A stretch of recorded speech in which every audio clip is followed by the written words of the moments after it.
Hey there, and welcome to Last Red RPGs. Um, yeah, so some interesting news came out with Wizards this week, or today actually. Um, Personally though, it doesn't change anything. I am still going to move on and go with a different system. Um, like many uh, people have said, Wizards has kind of shown their hand what they feel like and how they want things to get be. And so I am good with saying goodbye. So goodbye, Wizards. But I do still have two campaigns of Curse of Strahd that are going on. One of which just started with a group of people I don't really know so well. So I'm not going to immediately just say, "Hey guys, we're switching game systems." I'm going to let them. We're going to run through this campaign. We're going to finish it out. They're going really quickly through it, so I have no problem sticking with it. So we're going to keep finishing out, prepping for Curse of Strahd, doing all that good stuff. My other group, they've got three locations that they can visit, one of which is Castle Ravenloft, so they have to visit. Um, and so once they finish that, uh, then I think what we're gonna do is we're gonna well I know what we're gonna do. What we're gonna do is we're gonna test out some other game systems, um, two of which are Pathfinder Second Edition and the other is Savage Worlds. Savage Worlds, I've already paid for their module for Foundry. Foundry is going to be the staple though, is we're always going to use that. So we're going to see where we go with that. Now, for kind of where we end up, I don't know. It's going to be interesting, um, but that's stuff for the future. I know I hope to finish out Curse of Strahd, maybe test out some other game systems, and then come back with another game system that is able to support what we've built with their characters for the Curse of Strahd campaign and move into a Curse of Strahd Plus. And of course, I'd rename it because Curse of Strahd is Wizards IP, and so um, we would have some fun with a new name, a completely new environment. Um, it would not be the lands of Barovia. It would not be anywhere near Castle Ravenloft. I would probably pull them back into my world of the Banished Worlds. And so, with that, let's go and just jump back into Curse of Strahd. Let's get prepping for Tuesday night because my group is going wild getting things done. So, let us do what we can. Um, as usual, music is by Ivan Dutch, wonderful artist. Love his work. Uh, we're on the landing page. We don't need to be doing the music that's on the landing page. Actually, here's what I do need to do. I need to configure the landing page. So, ambiance, scene playlist, we're going to go with vampires. Now, playlist sound, we're going with wasted blood. Save changes. Now, we're did we finish up the Den of Wolves? Or the Werewolf Den? I believe we did. I'm going to hop over. We'll take a look. I'm going to start playing the Heroic playlist instead. And yes, we did finish up this one. Beautiful map by DM Andy. I love how it integrates so well with all these lights. This is going to be a beautiful map to play on. Alright, so let's go ahead. Let's hop over to some of the other scenes. I know we were looking at the village of Krezk. Oh, that's right. We were looking at the Abbey of St. Markovia. Let's go ahead and generate a thumbnail for this. The reason why we have to generate a thumbnail and it doesn't auto-generate one is instead of one map, we have three maps on this scene, which is crazy insane. But bear with me because it actually makes sense when you think about it. Uh, so what we've got going on is we got the uh, lower floor down here on the left and the upper floor on the right. And then here in the dark box, that is the cellar. And so I'm going to get rid of this pause, that way it's out of our view. Now, The red lines. That is a temporary thing I'm using so I can get the walls down. Quick, dirty, and easy. Um,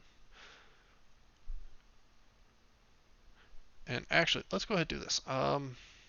So 2000 hours, that's where the players are at. I just need the light to be bright so I can see easier. We're also going to go ahead. I would change the lines to white, but with all this snow on the ground, it kind of makes it difficult to work with white. So yep, we're going to go ahead and stick with the red. So,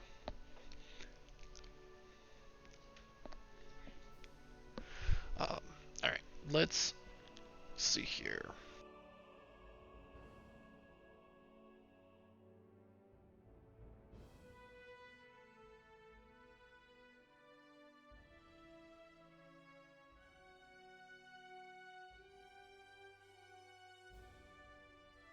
Alright, so let us get what we.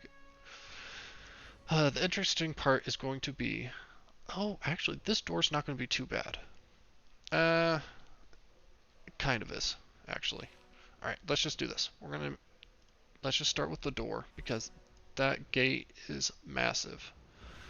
Alright, now, nice thing is it runs cleanly through the lines.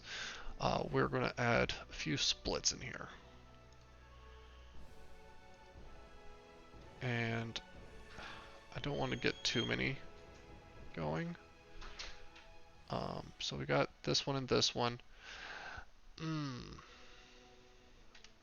Oh, sorry. Let's go ahead.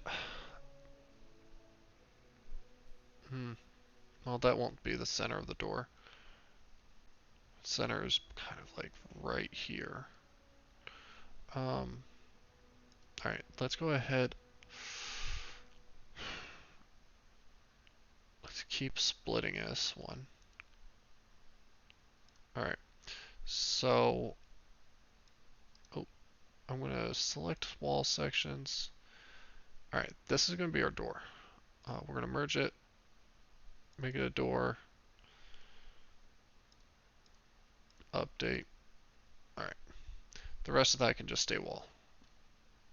There's enough of it. So unmerge or merge it and merge it. There we go. Alright, that looks good. Let's go ahead. We're going to grab walling tool again. There we go. Again, there is doors right here, so it's going to make that just a touch awkward, but doable. So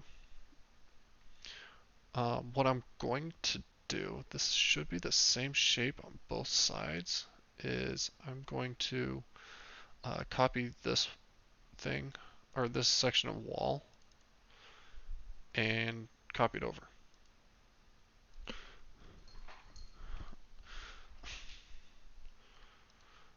Okay, the problem is I don't want to highlight that, so I just got to do it this way, I guess. There. We're going to copy it, paste it over here. I'm going to highlight all of that, and we're going to drag it over so it lines up with this. And it's not perfect, I'll admit it, but it works well enough. Alright, cool. Any other tricky spots? Because I don't think we have anything else that's tricky. This place is actually rather boxy for the most part, which is quite helpful. The only awkward spots would be the wall around the perimeter. And even still, that's not too bad. Alright, let's do this. Let's go ahead and just wall off what we need to. Now, there are windows, so we want to be conscious of those.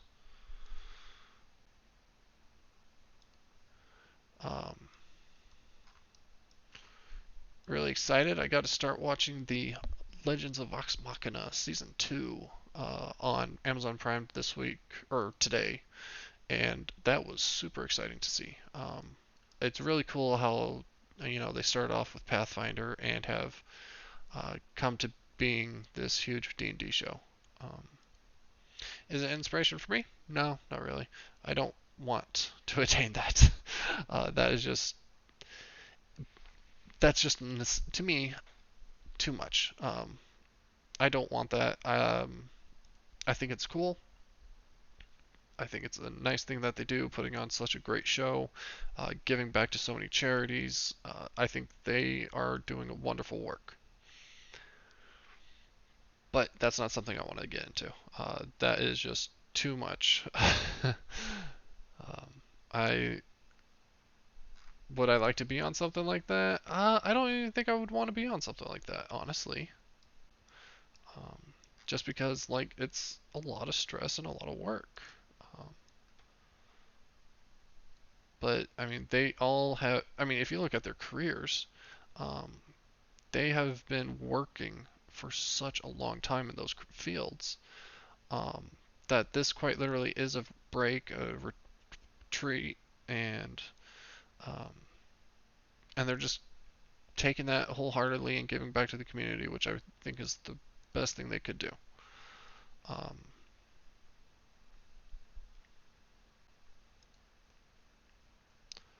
so, oh sweet, we got a door that's got a little bit of a lip in here, right here. This little lip, what I'll do later is I'll come back and put this lip back in as a ethereal wall. That way it gives it the illusion of the door frame being there. But for now, I'm just going to do this normal wall, box it off, because then I'll come back through and I will put the or change the wall to ethereal or to a door, and then I will put the ethereal walls where I need them. Sorry if my voice is a little gravelly. It kind of sounds like it is to me. Yeah, don't know what's going on there. Probably snored last night. Kind of hard to tell when you're asleep. So, alright. And then again, here we'll put some ethereal walls in. So, and there we go. Polish off that. Oh, hello. This actually could have gone out more. Oh, and we can go right here. Alright. Um, yeah, this stuff's actually really straightforward. Again, doing a small ethereal wall there. To the rest of this being a door. Again. Um, and the reason why I like doing the uh, doors like this is just because um, it makes it clean. Um, oh, no, don't highlight things. Yeah, it's clean. It has a good, easy open and shutting area. So it's good.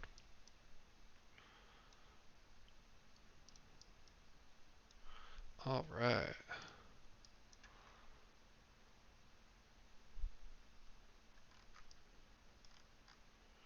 I'm going to cheat on this right there. Copy that. Paste it out here. I'm going to copy or grab this. I'm going to drop it on that dot. There we go. Most of my walls are done. Drag and drop is your friend if you can copy it or if you can pull it off. So, because otherwise you're just redoing a lot of the same work over and over and over again, and it gets tedious. Um, and that's why sometimes you'll see me draw a door wall, and then I will drop in the wall type that I actually need. So like right now, I've got all these doors down here. What I could easily do is I'll go ahead and I'll draw a door, and I'll also, while I'm at it, draw a window or transparent. So what I'll do, ooh, let's grab the right wall, is I'll grab all the walls segments that are supposed to be doors. We'll change those up. Now, I did notice one thing with this is that I am going to have to, if I want the door icon to be in the middle, I'll have to grab the door, drag it out a little bit more. But I think for this, I'm just going to ignore it and be good with it. Alright, and then I could do the same with the windows. I'll have to come back and double click the bullet on the window wall and just go from there.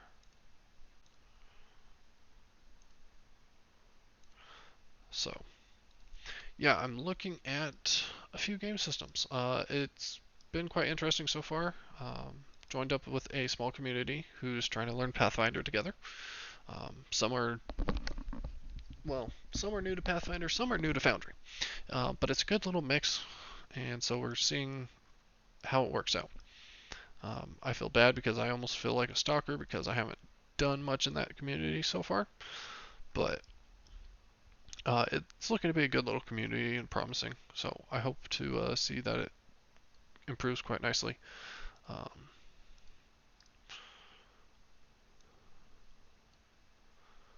yeah, these are going to be spaces where I'm just going to make all those doors and plop down some ethereal walls.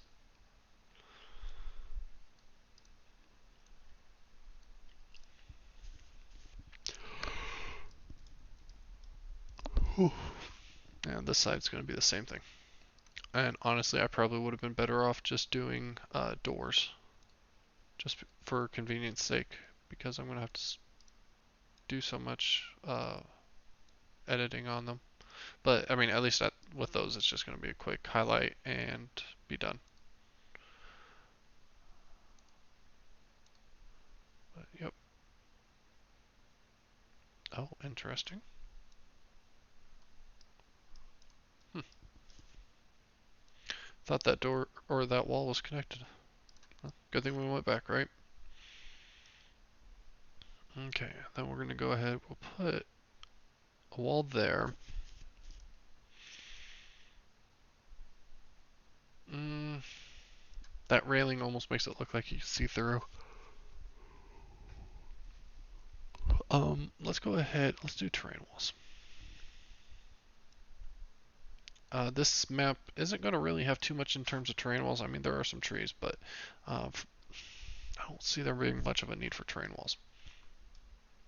I do see a need for regular wall right there. However, what I am going to do is light restriction none. That way I can put my light source in the middle of this box right here, and then it'll shine through accordingly. So that's where I'm at with that one. And then we'll go ahead and plop down. Alright, this is tricky because I'm going to do some regular walls.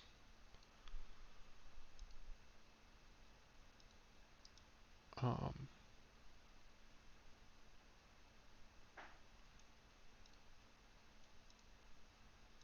and I'm going to have them leftwards facing. Wall direction left. So they cannot move from the stairs over. But they can move from the right down.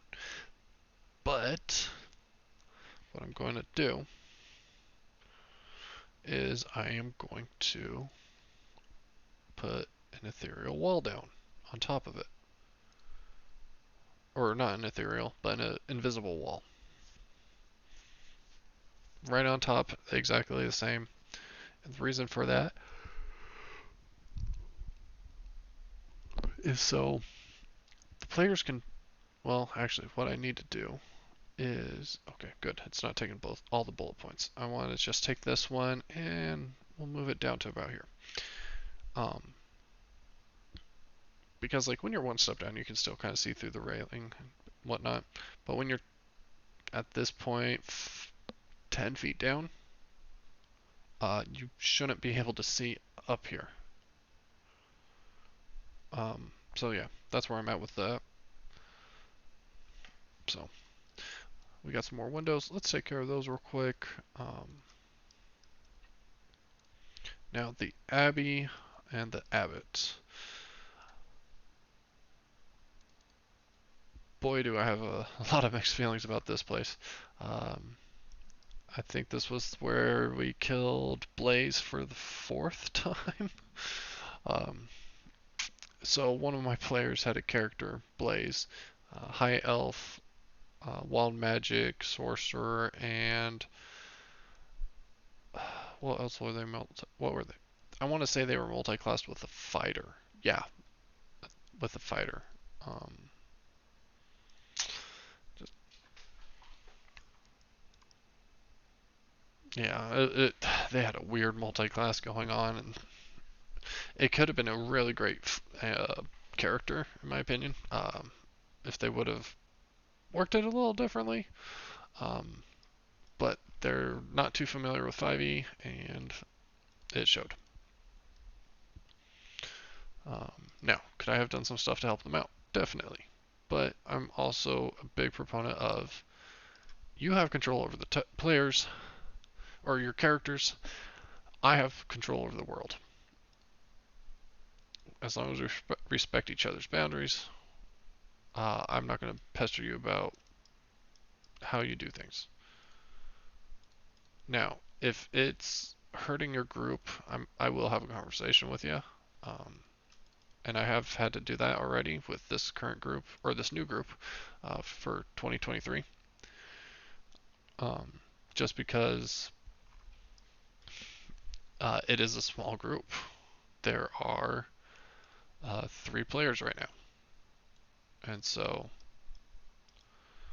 it's very important that they be able to fulfill certain roles. And um, so had to have a conversation and let one of the players know, hey, how you have your character set up is actually suboptimal.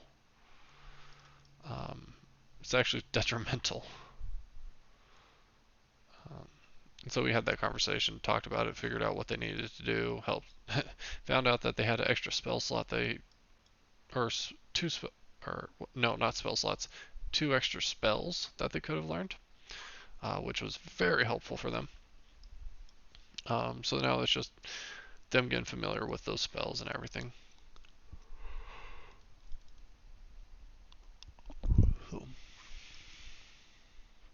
All right.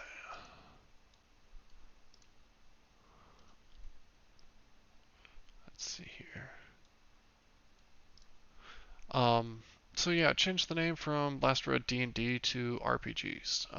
Reason for the change is because, well, I'm changing direction. I'm not going to just blindly support wizards. I'm going to stand up for what I believe, and that belief right now is that wizards does not deserve my money, and does not deserve the money of the people who play RPGs with me.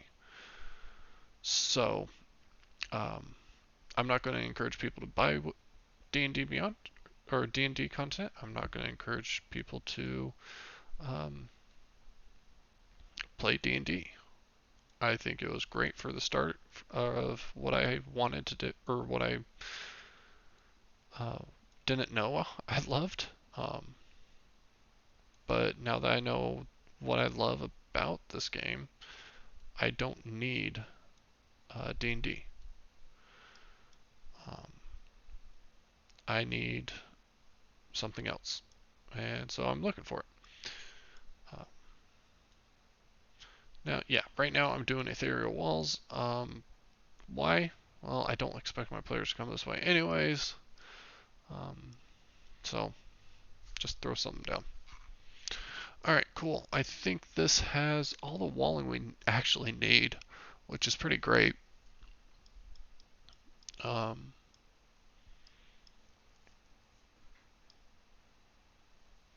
yeah, we just need to figure out the perimeter here, and what we're doing with those. So we do have these little huts things. Oh, we're not enchained. Go here. Here we do have this iron rusty gate right there.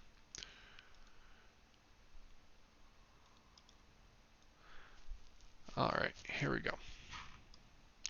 It's just, I mean, it's going to end up connecting here, so that's fine.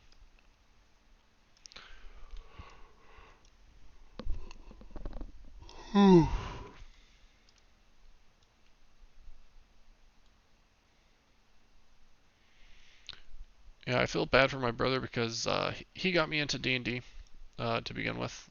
He tried to introduce me back in 2016. Well, he did introduce me in 2016.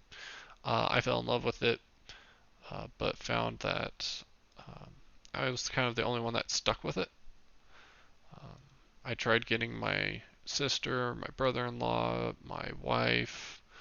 I tried getting all of them to join me in playing, but I was the only one that wanted to keep playing, which was kind of unfortunate.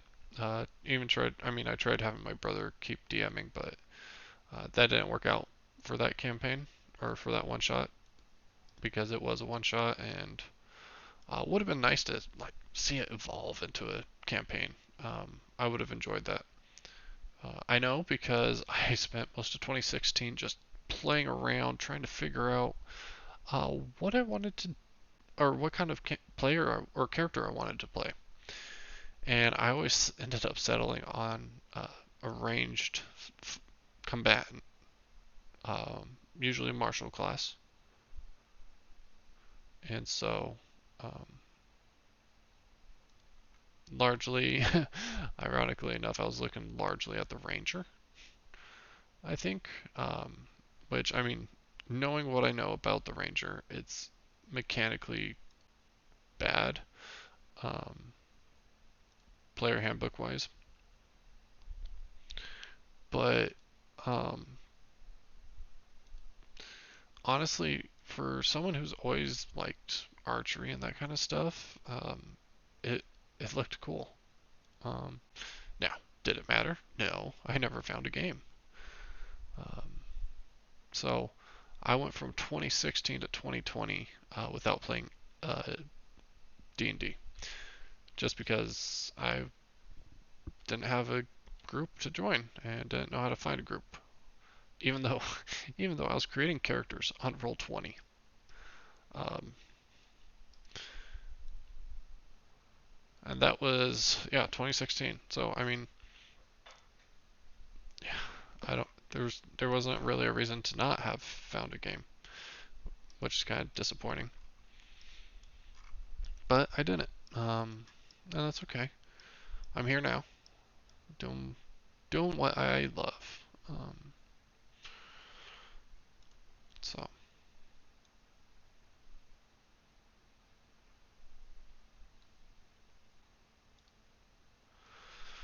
all right. I think we got the lower floor, all the walls, all the.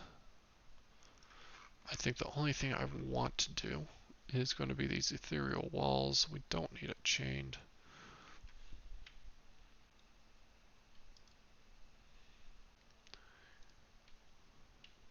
We don't need boxes either.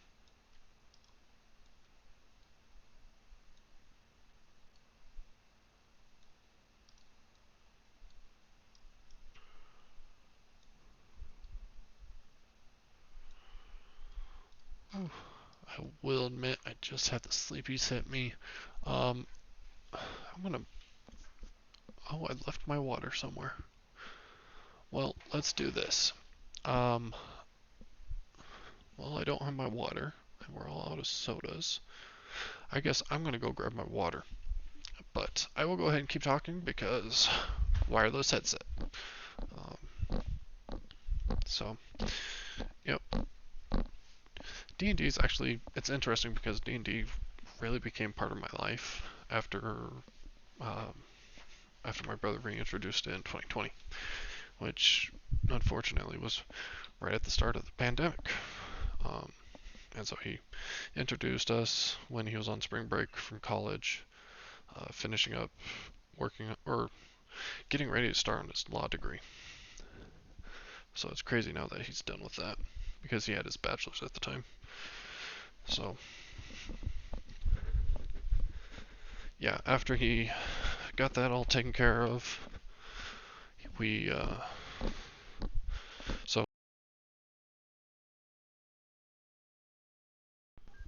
he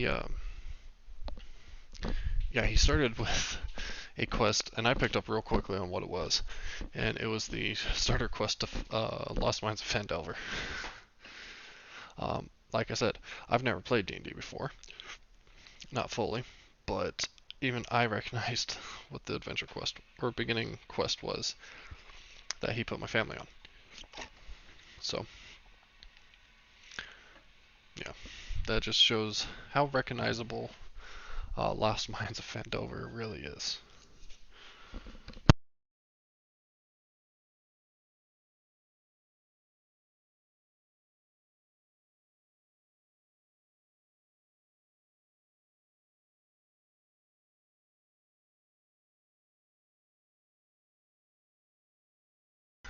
So the reason why I recognized it and have never played it is because when he said, "Hey, we're gonna play some D&D," I was like, "Yes, I want back in," because I was hooked when he first showed me in 2016, um, and so I looked up how to play and watched some tutorials, watched some gameplay, and well, there's a reason why the starter set is so common, or there's a reason why that scene is so common is because the starter set's so common.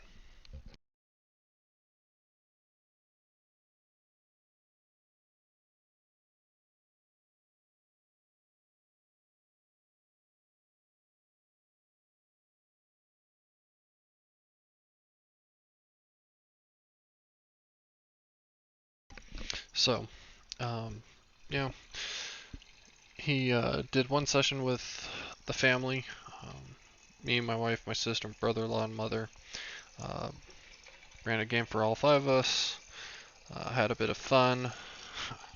I think that was the only time I got to try playing a rogue, because like playing a rogue was like one of the classes I wanted to play so badly. Um, Still to this day, I've not played a rogue. Not to like, not past level 1. Anyways, um, but yeah, it was tough. Or it, it was that session. Yeah, that session was rough because my parents grew up in the times of D&D's demon worship and stuff like that, and so um, especially my dad's family, they carried on that mentality, and uh, I think my grandma's just so old now that she doesn't know what D&D is anymore, so she doesn't even register. So every time she's like, "Oh, what's that?" "Oh, grandma, it's just a role-playing game." "Oh, oh, nice. It's good to know that you have friends." "Thanks, grandma." uh, it's always interesting how family supports you when they don't know what you're doing. So,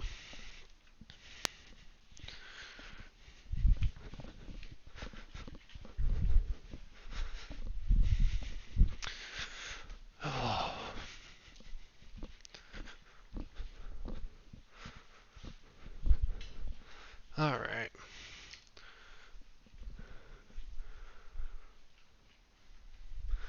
So let us go ahead and let's keep going on with this map. Um, Normally we could do something with the trees, put up some walls.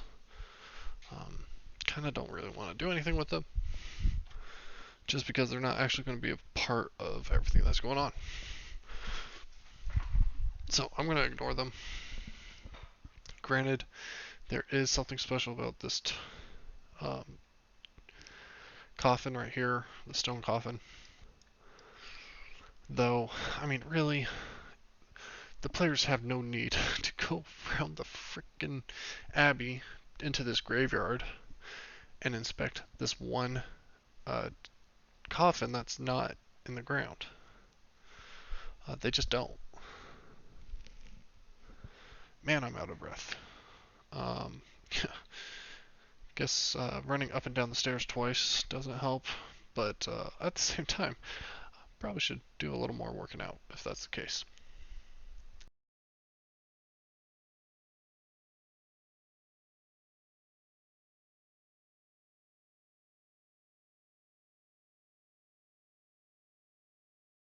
Alright, let's see here. We got the walls for downstairs. The only one I can think of is this one here, because it is a gate. Um,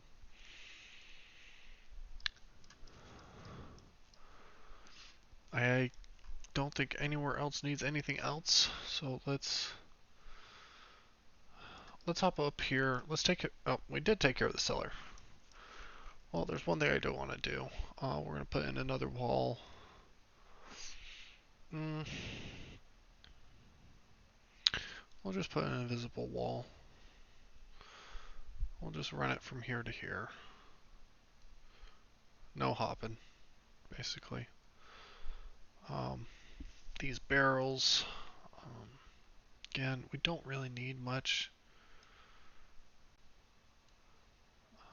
I just need a barrier so people don't go in that area, basically.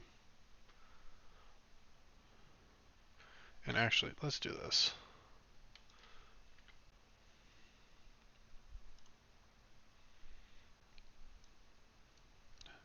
Oh, come on now.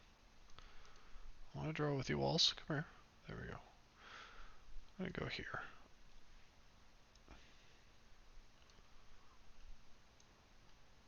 We're just going to make a triangle. Block it off. Simple enough, really.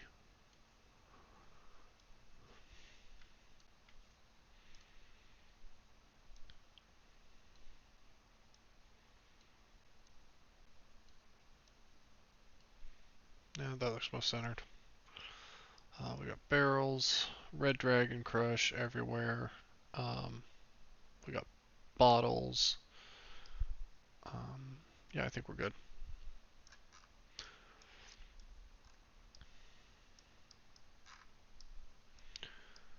Now, I'm not worried about walling off the exterior so much, the perimeter, just because we are going to be up in the courtyard, or above the courtyard, for the most part.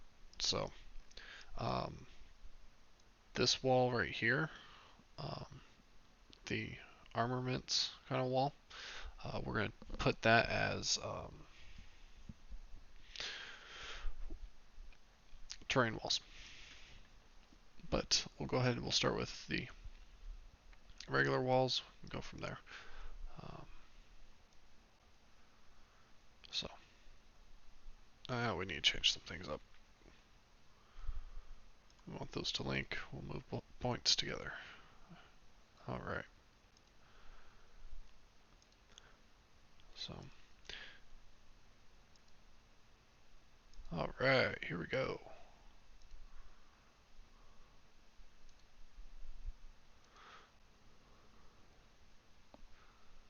So,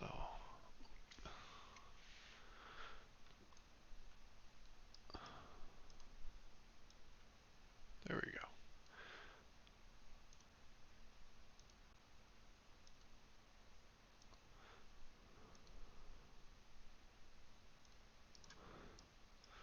Kind of curious how many people actually will end up sticking around with everything that's happened with Wizards.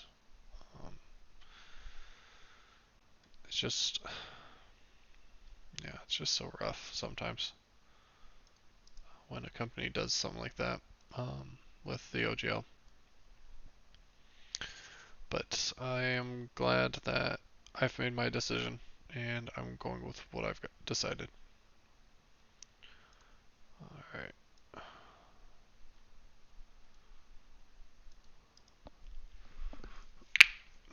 Again, doing the one-way walls with the um, invisible wall over it.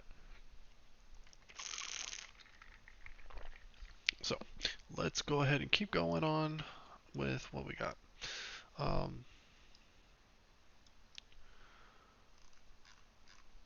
think, you know, this terrain wall, again, it's just a simple wall. Oh, let's get close enough that we actually get the point we need. Yeah, making sure you have the same contact point uh, definitely helps because then you eliminate those possible gaps. Now, I could put in a million walls of boxes. Ugh, do you know how tedious and annoying that would be?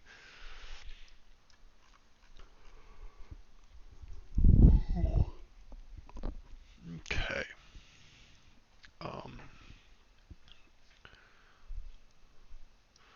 Oh, interesting, because this this room right here is where I had been putting my party when they visit the Abbey to rest.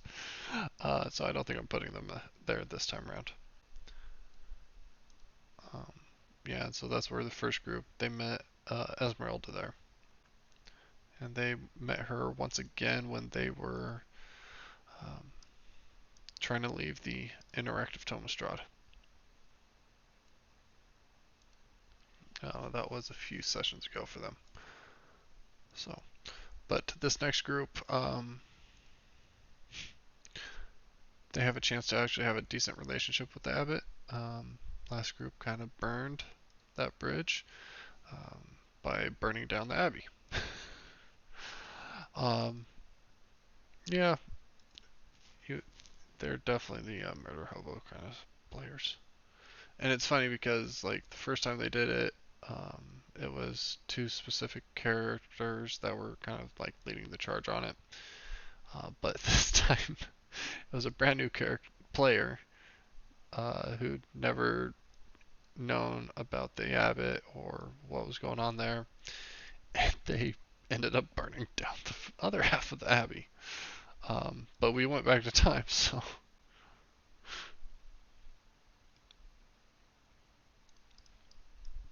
So yeah, lesson learned: don't mess with time. Just leave it alone. But I kind of screwed up the timeline before we even really got started. Um, so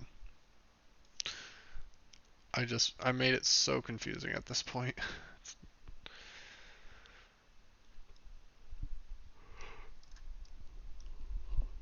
So at least it's confusing for everybody. All right, there's this side.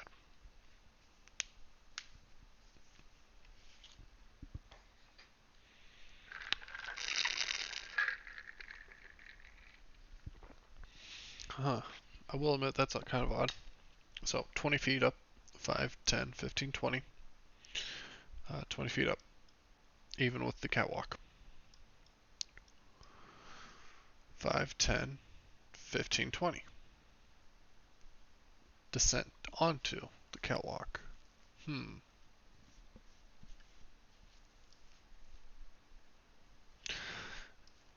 Interesting.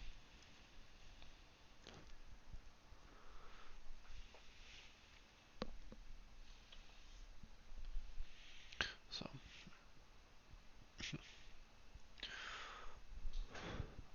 oh. Know what I did notice? I'm not hearing the music. Light against the dark. I think that's where I was stuck last time. Let's go ahead. Let's see what marching forward does. If marching forward plays or not. Give it a few minutes, and if not, it might. Oh, here we go. It's playing. So it looks like light against dark might be the issue. We'll see.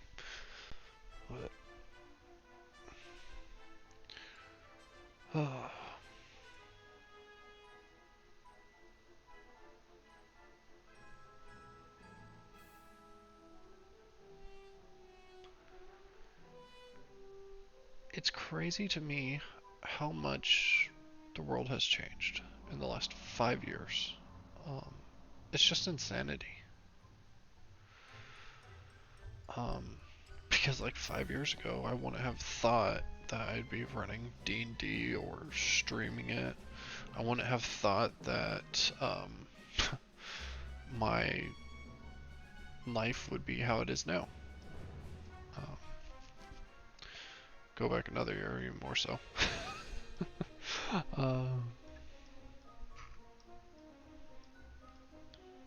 Alright, I think all we need now is doors and windows, and we're going to be golden.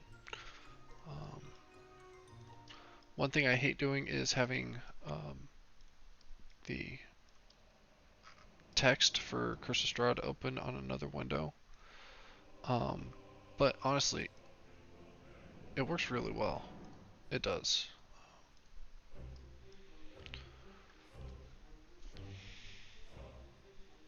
So.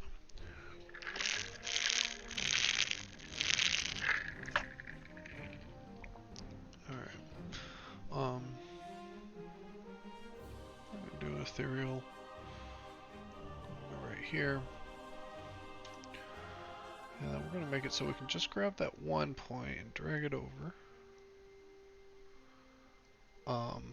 But I'm also going to do is I'm going to grab a standard wall. Oh, we got that still. Okay, we're going to grab that standard wall.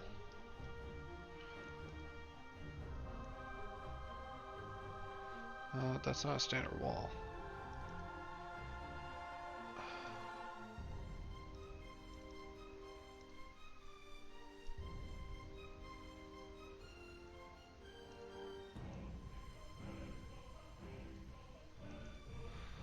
We're going to change it so it's a wall to the right. Put it there. Okay.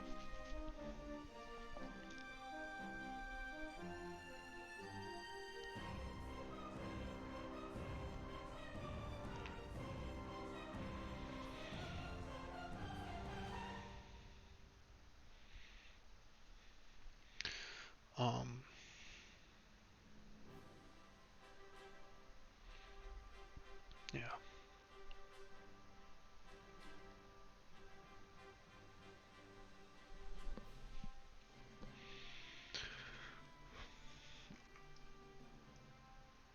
Okay, windows.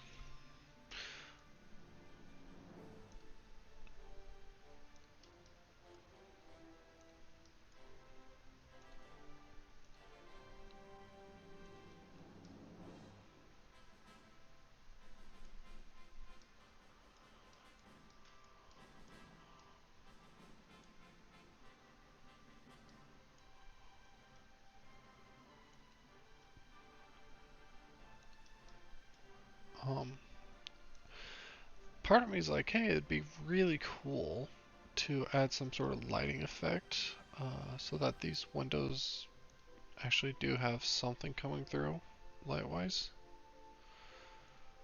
But I also know that that can be a huge, huge, huge pain in the butt and still be a resource drain on my players' computers. So, just ain't doing it.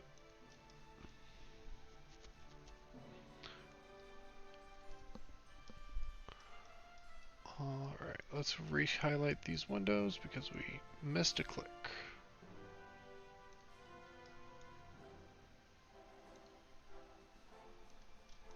Alright, actually let's do this. There we go, update. That's a lot faster than going through and changing all the wall settings. I think I'm going to actually add this one just real quick because, yeah, don't need them seeing through the chimney.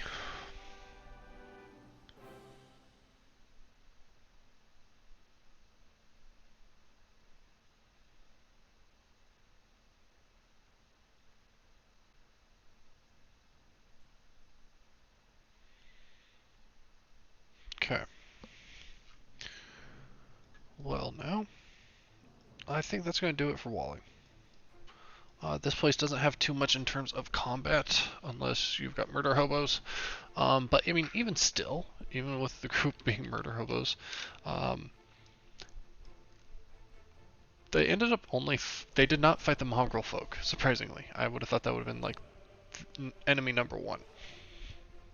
But they ended up fighting the shadows and the abbot, Cloven, and the golem that he made for Strahd to marry. So, yeah, let's see what we can do to get this going. We've got shadows. Oh, not shadow demon, shadows.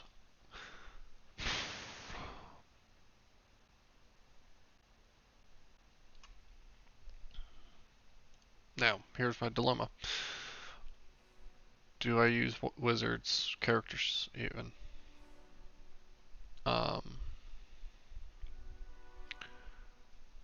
honestly, a part of me is like, yeah, just keep going.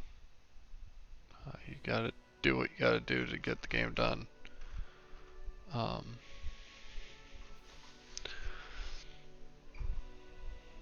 yeah, it's just it's an awkward situation because like I don't support what they've been doing.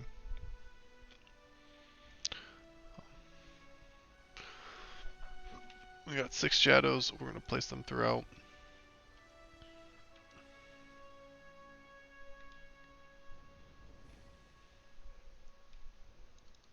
Um, well, I mean, you can see everybody got different hit dice or hit points. Jeez, this person really they really rolled low for their score. Um, one change I hate is that it doesn't show what their hit dice are.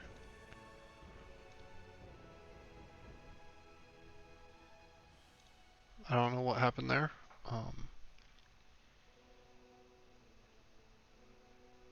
oh, there's the formula. 388 plus 3. So it just took a while to pop up. But still kind of awkward that it didn't show up right away. So, alright, let's go ahead. Let's do what shadows do best. Hide them. So,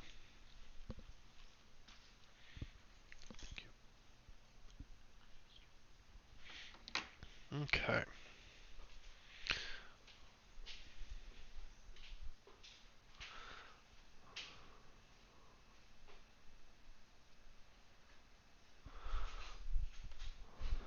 Let's. What else do we got here? We got a raven that's hanging out in here. Again, I'm not going to worry about them being seen just yet. Um, so, let's see here.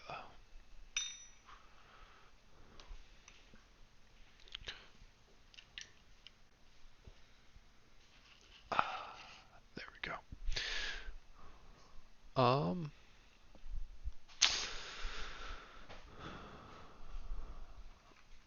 Let's see here. We have the abbot. We have Esmeralda.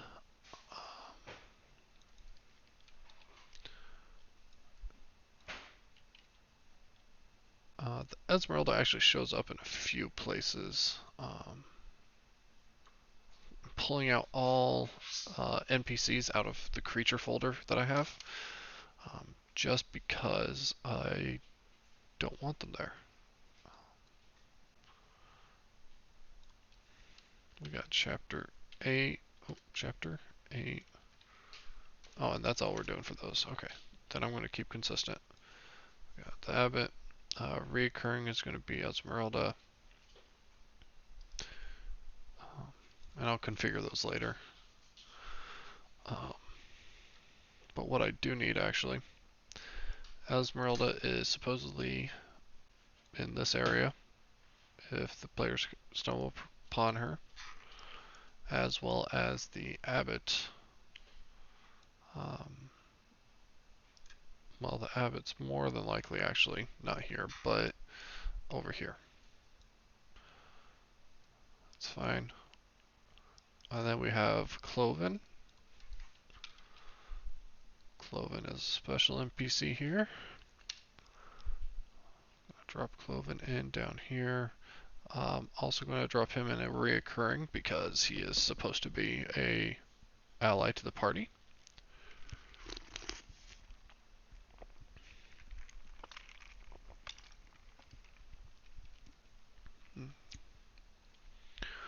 And let's see here. What else we got? I feel so bad for my older group, or my continuing group that's almost done. Um, one player lost their character in the Amber Temple. They went back in time, left the player character's body there at the Amber Temple, so it's gone. That character's gone for good. But the rest of the party, and so they made a new character, joined up the party, and new character, new backstory. While they're looking for their grandson that was brought into Barovia. I had two choices. Grandson was either taken by the werewolves, or uh, I could make it so that the grandson was at the abbey with the abbot. I chose the second option, and I made it really dark and I made it really nasty. Uh, it was this. It was Cloven, and he had this growth on his shoulder. And so the players, one of the players, was like, "Oh, let's get rid of this," and started to cast a spell, a regeneration spell. Like, all right, well, you feel and I had them roll, and they rolled really bad. Like, all right, well, you feel some movement underneath where the growth is, and they're like, I'm gonna cut it out. So they stab, or no, they're debating what to do about it. But the kid's in so much pain, he just takes a knife and starts carving away the skin, and out pops this little head.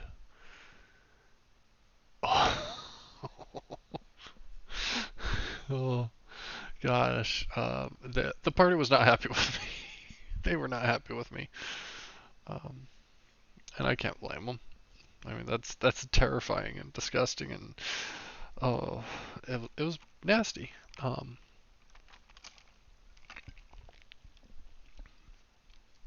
But that's something that comes from your players having solid backstories, um, stuff you can play with. Because like you can't do anything like that if it's all I don't knows. So, all right, I think we got everything we need with this map for walling. Um, I should, I really should drop in a lot of actors, because like down here, these rooms are chock full of mongrel folk. I mean, it is not even funny how many mongrel folk are in these. Um, and the level that my current party is, it would take them. I don't know if they would take it. The new group. And to me, it's kind of crazy that within the first month, they've blown through like 4 chapters. So, I mean, they went through a good chunk of chapter 2.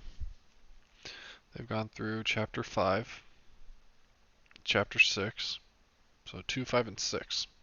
So 3 chapters. Chapter 2 is like the whole realm, so it's not really one that you can go through ever. But there's certain points in it that are like, hey, this is a major point of interest, like the Tesserpool encampment, and that's where I had them start. So there's that. Um,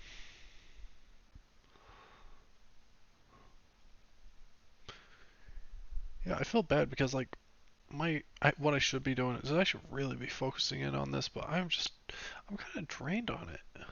Um, Kind of tired with Curse of Strahd, especially with how fast these guys go through the content, because I spend all these hours prepping for it, and they just blow right through it. So, it's kind of hard for me in that sense, because like there's no appreciation for the value of there's no appreciation for the value of like all the effort and work I put into setting up the world. Now, I'm not going to take credit for the maps. That is all DM Andy. DM Andy's done a fabulous job with all these maps.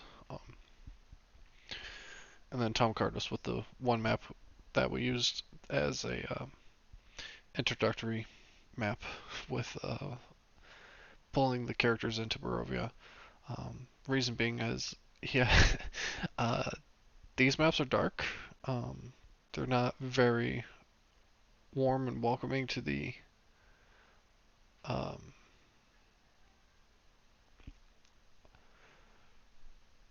not warm and welcoming to like a new group, and so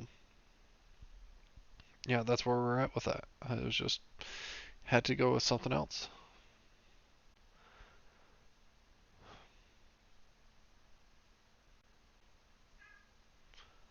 All right, well,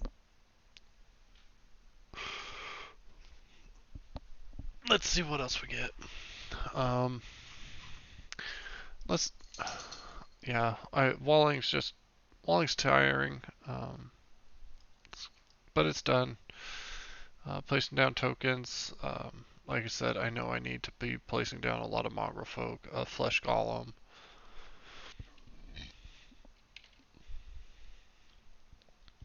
Gonna drop them down. Um, let's see what we got for mongrel folk. Um, mongrel folk there.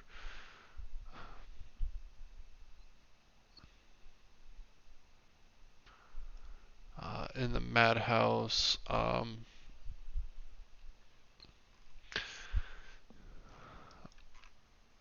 madhouse being these cells. I'm going to change something. I'm going to configure this so that lighting wise, we got global vision. Or, yeah. So if they have vision, they can see. Alright, so we got 3 in the first room.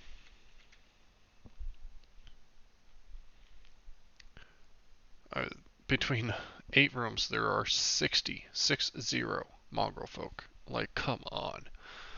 Alright, 3, 5, 7, 5, 6, 7, 9,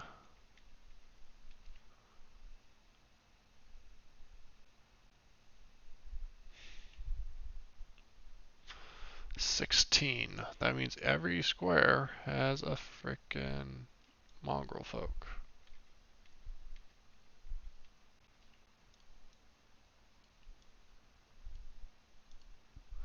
Um, and 8. Oh, okay. We then have 10.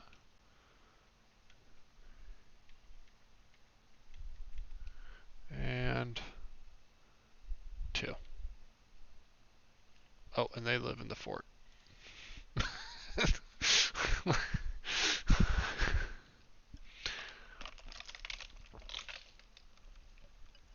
uh, Alright.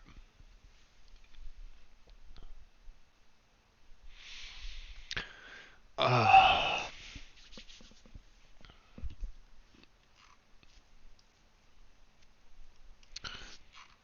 I I don't know what else we need to do here. Um,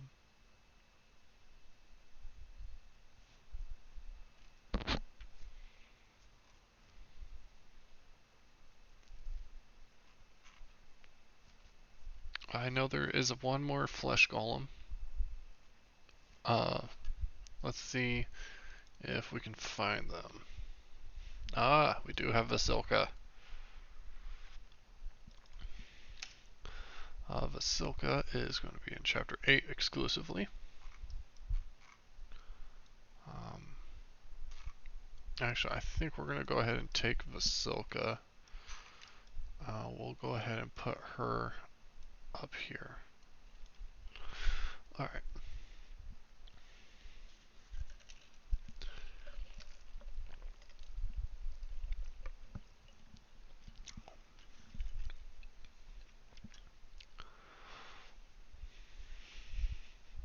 Now, one thing to note is this golden sun.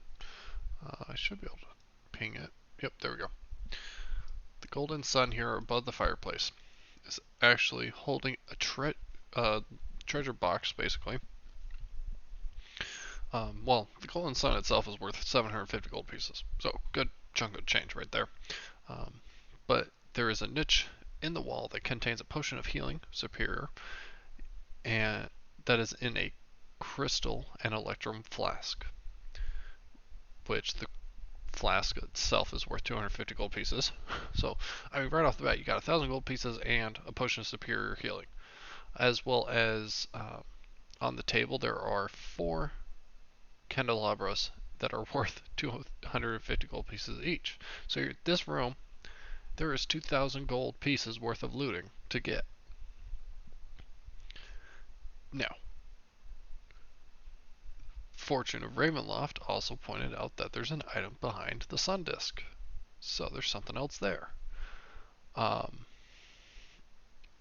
let's see what's behind here. What is the card reading?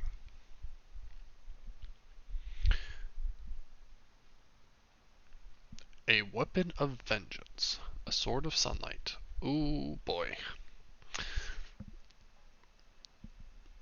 That's gonna be. We'll see what they do. Oh, we'll see what they do indeed. Alright, cool. Well, let us go ahead and I don't think there's anything. Oh, wait, hold up. Nope, the courtyard. And the inner gatehouse. I forgot about these guys. Let's see here. We have Cyrus. We have all these Belleviews.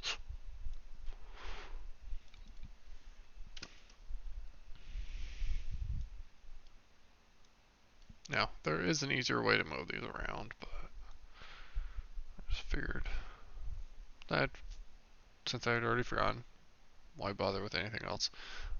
We have Otto and Zegfrick. Um,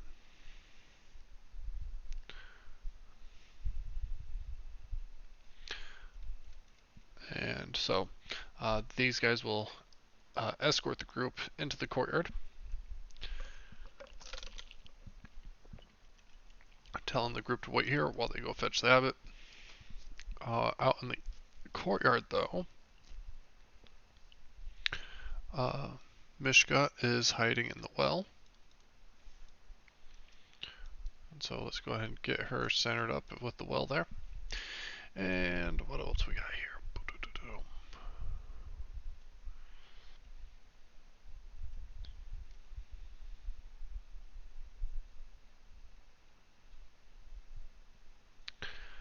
Um,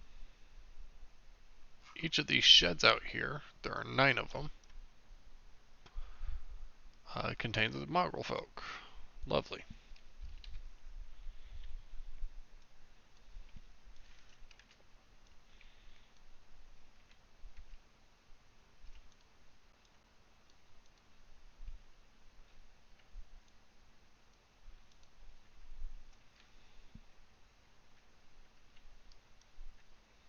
Okay, there's the mongrel folk.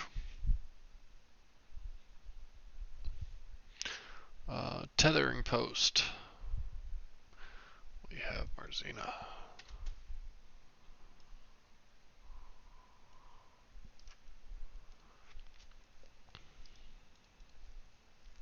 So she can stick to pretty much around that post.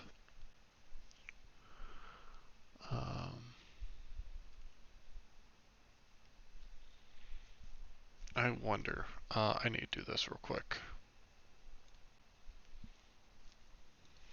We're gonna go NPC. Oop, NPC. We're gonna run that. If I throw this into the combat tracker, it shows it's hostile. Okay. That tells me I need to drop down my NPCs once more.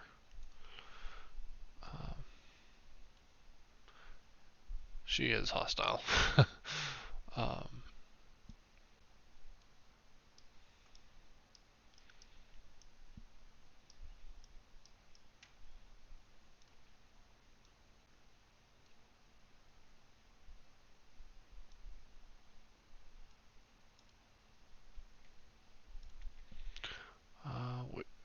Recurring cloven. There we go. We have Esmeralda. Yeah.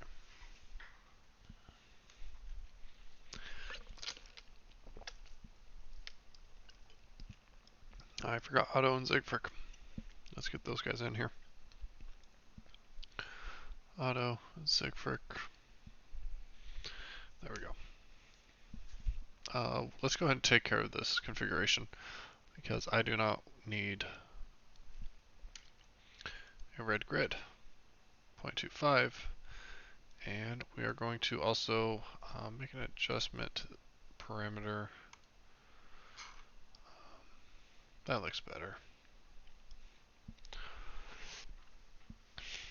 I think that's all we need to do here. There's the Abbey. Let's go ahead. I know there's a few more scenes to do, so I'm going to see what we got. So within here, we're going to head to Krezk.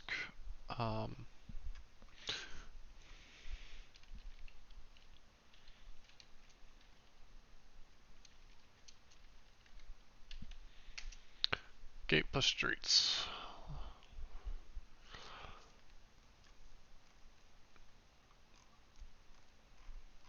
And like I said, I don't plan on making a lot of combat maps because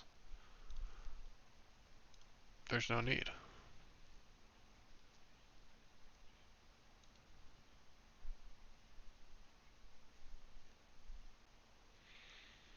So, yeah, I love how DM Andy does his maps. I mean, first off, the art is wonderful, but how he names them is just spectacular because it tells you what the uh, grid is. It's a 50 by 50 grid. Now, I could keep the configuration the same, in which I have to figure out how many times 50 goes into 4096, which I'm not going to do. I'm just going to make that 5000. And see, there we go. No, but I guess we have to go to it. Actually, that was kind of stupid because I'm going to configure this lock view, vertical fit, exclude the sidebar, lighting, configuration, enable global vision, save changes, no token restriction, and no fog exploration. Oh, and for piece de resistance, the perimeter border. There we go. Save changes. So, just use that as the theater of the mind map, really. Alright, and then we got one more. And that is the pool and shrine.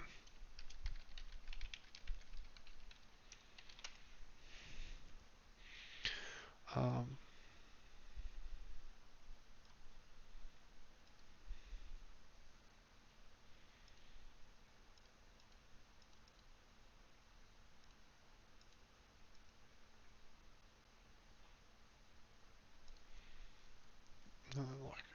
okay.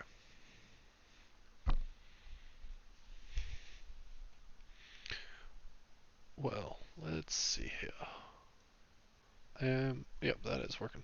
Oh, I didn't realize. All right, music stopped again, and again it's light against darkness. Gotta go. Sorry, music. Let's go ahead. Let's play some forced music, I guess. Take some of this out of play. Repeat. That way we can hopefully get through some music.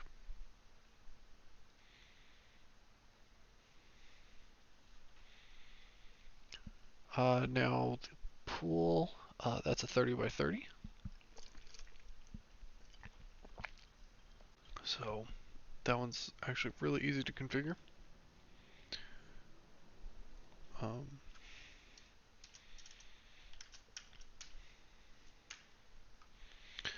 because, I mean, how many times does 100 go into 3,000? 30 times. So, alright, and I just got simple configuration on both of these.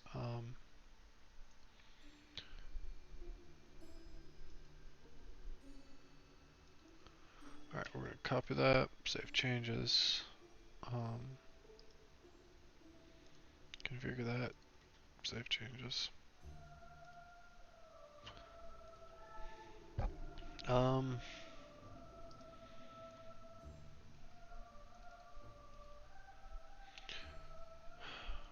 That's why. 1, 2, 3, 4, 5, 6.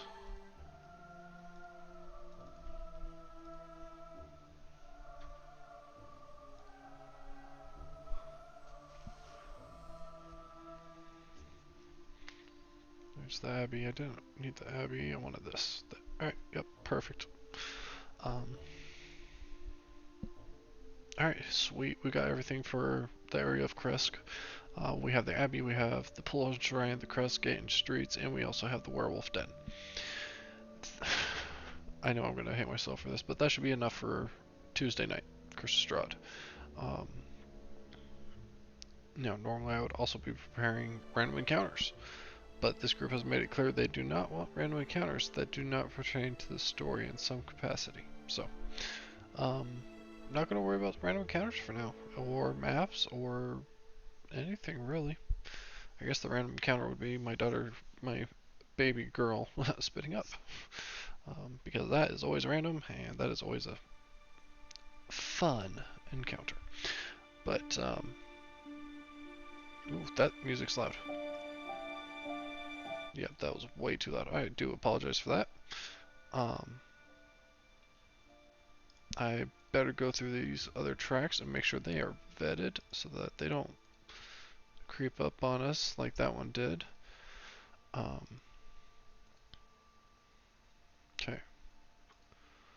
Alright, those are adjusted. I do apologize for that. That was unexpected. Alright, I guess the only thing left to do, really, would be to change this time back to 8 o'clock at night. One more tick, and we're good. Yeah, I don't have anything else to cover to prepare for Curse of Strahd. I do know that the players also have kind of a quest to go to the Wizard's Wine. I do not expect that to take too long, nor do I, well, let me rephrase that. I don't expect it to involve this, I don't know, I lost my train of thought real bad there, holy cow. I don't expect my players to go there right away. I know that they kind of feel pressure to go take care of the werewolf den, especially since they are looking for this kid, Kellen. So, yeah, I think we're gonna go ahead and close out with this tonight. A little short on time, actually not too badly. But oh yeah, actually, almost half an hour. So yeah, quite a bit. But it's not too bad. It looks like we got a good amount of work done. A lot of stuff that I can work with for just playing around with, telling my players, hey, this is what's going on within the world. But yeah, it'll be interesting to see where this ends up because I think I'm gonna have to end up bumping up how quickly they gain experience because they are not really hanging around for extra side quests. So, all right. Well, till next time, you guys have a great night. Enjoy your weekends and play some RPGs.